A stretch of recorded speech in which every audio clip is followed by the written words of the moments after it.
नमस्कार, स्वागत है आप सभी का एसटीसी न्यूज के इस बुलेटिन में। आइए सबसे पहले नजर डालते हैं आज की सुर्खियों पर।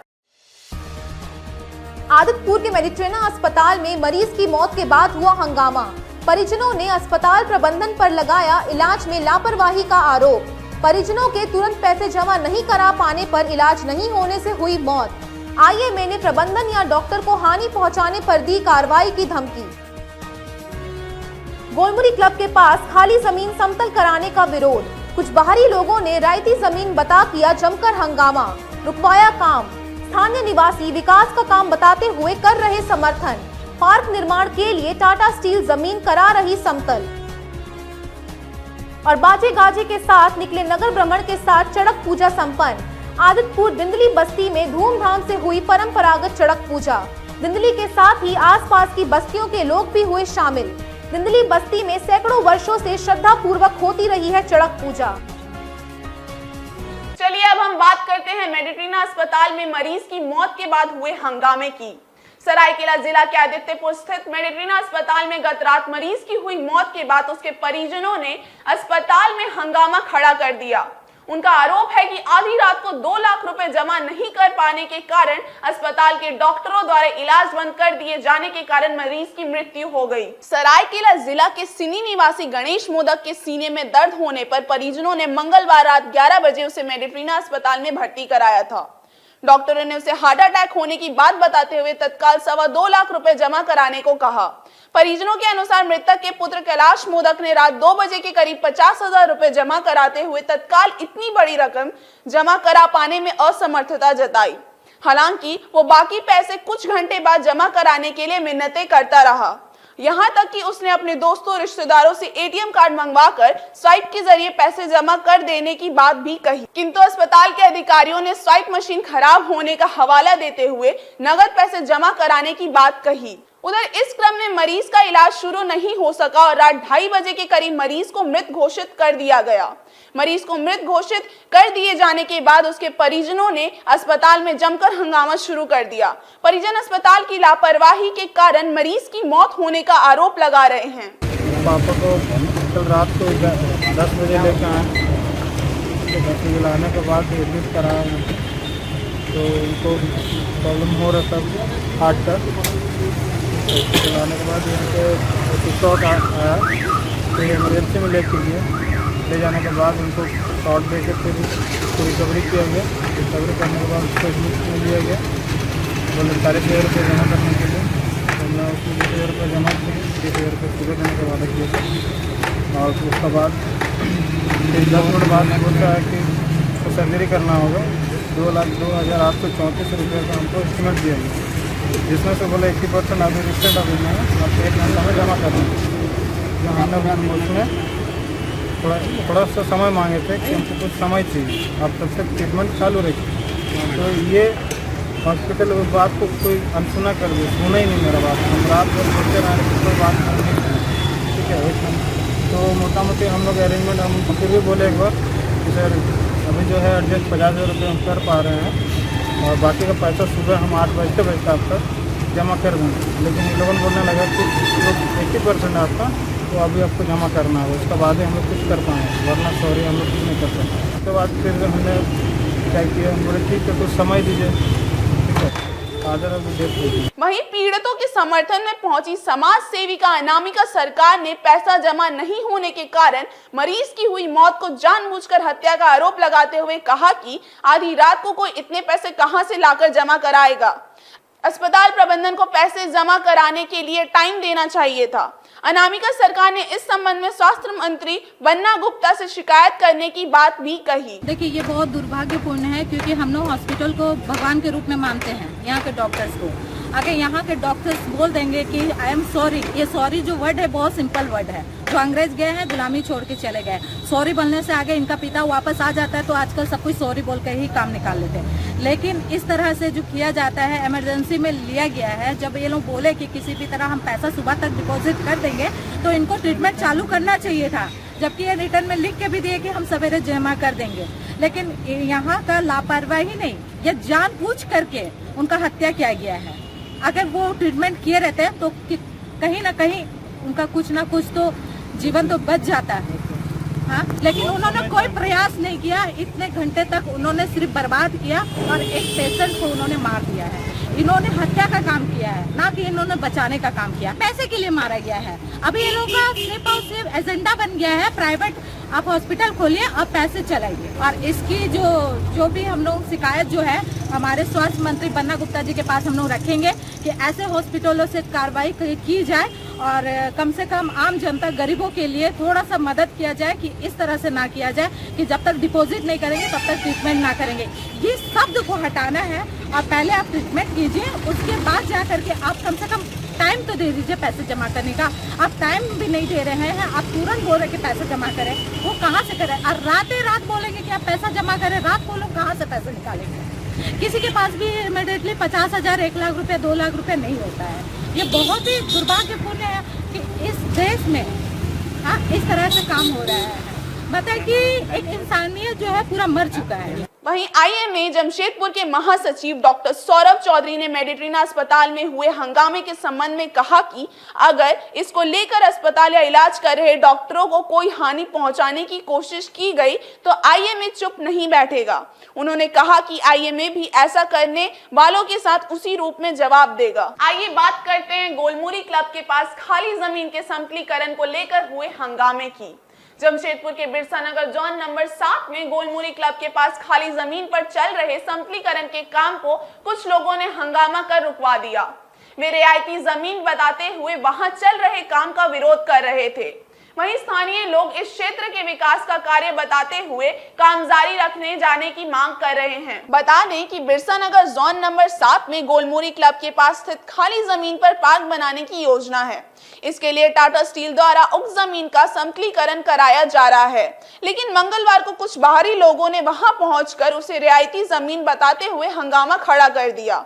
वे लोग जमीन को कभी सरकारी तो कभी रियायती बताते हुए काम बंद करने के लिए दबाव डाल रहे थे। वहीं स्थानीय बस्ती वासियों ने इस क्षेत्र के विकास का कार्य बताते हुए काम जारी रखे जाने की बात कही। स्थानीय निवासी महेश्वर राव ने बताया कि कुछ बाहरी लोग आकर जमीन के समतलीकरण का विरोध कर रहे हैं। स्थानीय निवासी यहां पार्क बनाए जाने से खुश हैं। देखिए, कार रोका गया तो ये तो गलत है, ठीक है, और जमीन किन्हीं के नाम में यहाँ नहीं है। वो थे श्रीवास्तव जी, दावा कर रहे थे, कोर्ट में केस चल रहा था, ठीक है। तो अभी शायद क्या है उस कोर्ट के बारे तो हम लोगों को भी नहीं पता, लेकिन काम स्टार्ट हो तो कोई भाई काम स्टार्ट होने का मतलब है कि कोई पार्टी काम कर मतलब उसका हो गया, ठीक है। एक केस आज से नहीं चल रहा है, बहुत पुराना है। वो फ्लैट जो बना तो कब बना आपको, उसका भी कहीं अधूरा काम बन रहा है अभी तक। विषय है, इसमें जांच करिए, जो सत्य निकलता उसमें वो भर के जो चीज होता है बस्ती वाले के हित में काम होना चाहिए। और बाकी यहाँ जितना आदमी है कोई बस्ती का नहीं है। अब बात करते हैं सीआईआई की ओर से the future of manufacturing conclave आयोजित किए जाने की। भारतीय उद्योग परिसंघ सीआईआई की झारखंड इकाई की ओर से जमशेदपुर बेल्टी क्लब सभागार में the future of manufacturing conclave 2022 आयोजित हुआ। आजादी के अमृत महोत्सव के तहत आयोजित इस कॉन्क्लेव में उद्यमियों ने नई तकनीकों एवं उनके कारण उत्पन्न अवसरों एवं चुनौतियों की जानकारी दी गई। झारखंड प्रदेश सीआईआई ने आजादी के अमृत महोत्सव के तहत जमशेदपुर के बेल्टी क्लब सभागार में the future of manufacturing conclave 2022 का आयोजन किया। इसमें दिल्ली, कर्नाटका, भोपाल के साथ ही जमशेदपुर एवं बोकारो के प्रतिभागियों ने भी हिस्सा लिया।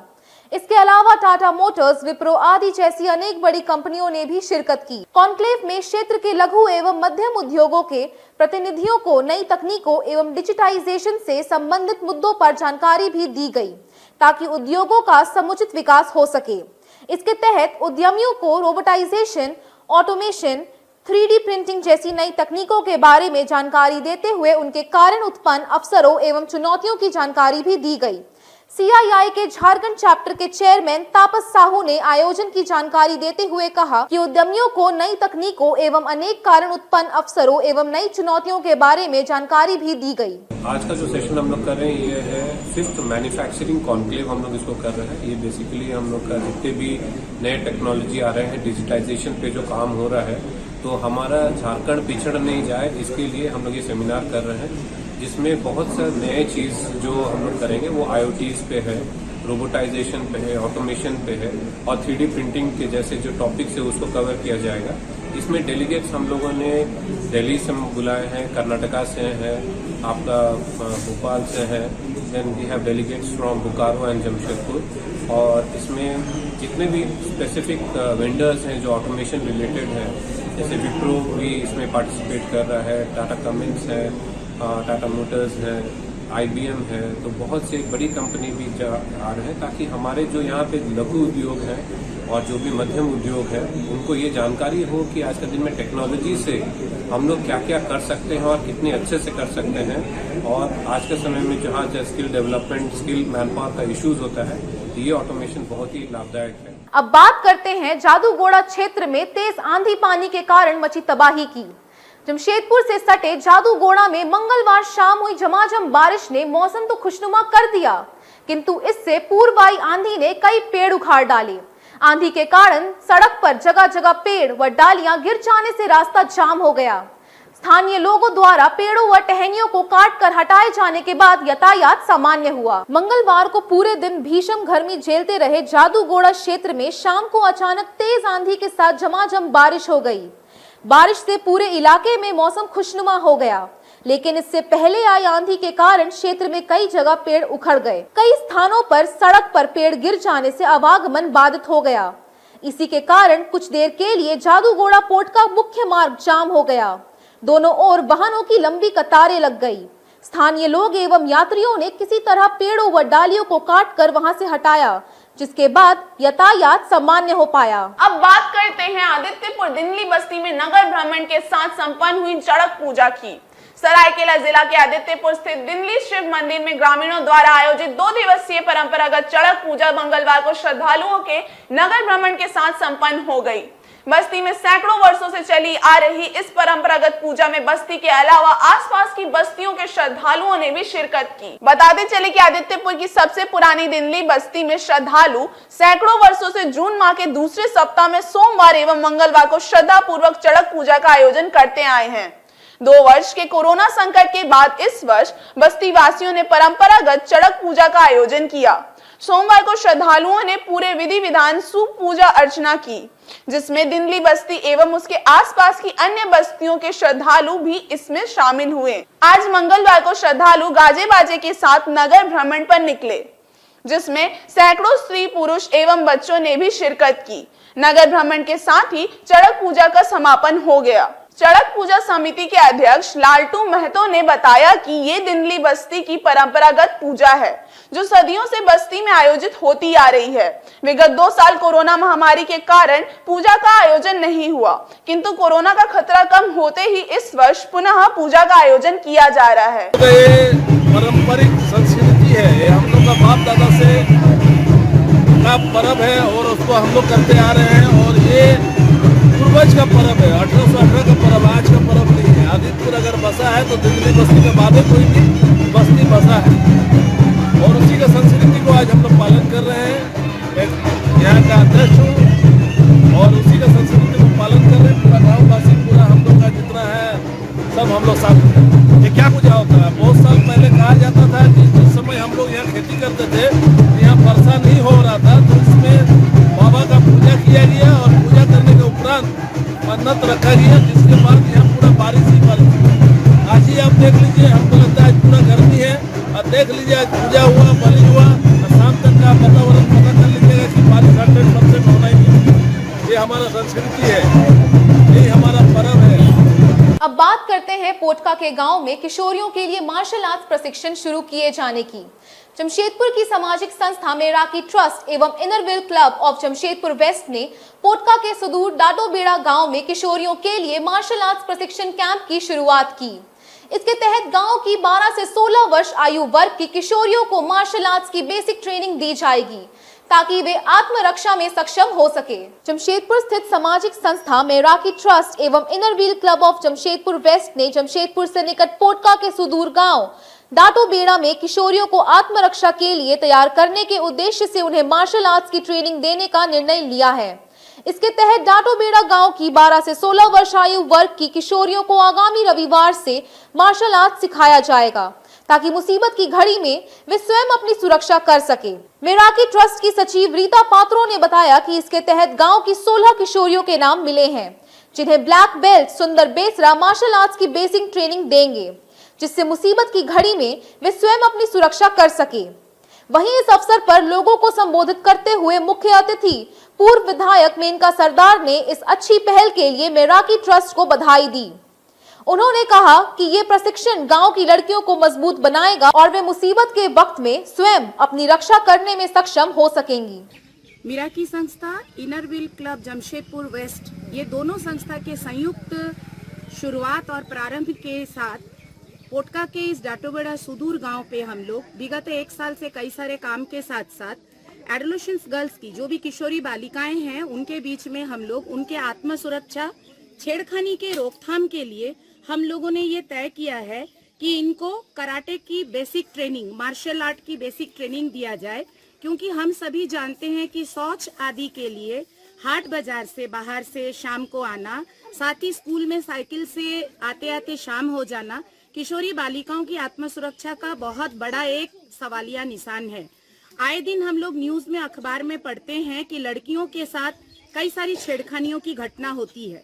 इसी चीज को मद्देनजर रखते हुए हम दोनों संस्थाओं ने ये तय किया, सुदूर गांव में मार्शल आर्ट के 3 महीने की जो बेसिक ट्रेनिंग है, विभिन्न गांव में यथासंभव सक्रियता के साथ हमारी संस्था इस तरह के ट्रेनिंग को, इस तरह के प्रशिक्षण को 12 से 16 साल की महिलाओं के बीच में देगी, ताकि वो खुद की आत्म सुरक्षा करे, छेड़खानियों की रोकथाम करे।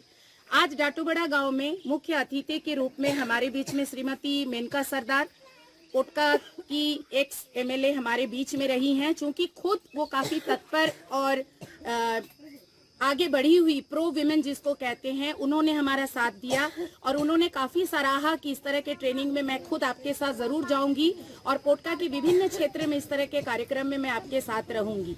साथ ही हमारे साथ परसुडी से पियाली दे एवं उनकी पूरी टीम समाज सेविका के रूप में हमारे साथ जुड़ी हुई हैं और इस गांव में इस तरह की ट्रेनिंग का हम लोगों ने प्रारंभ किया है।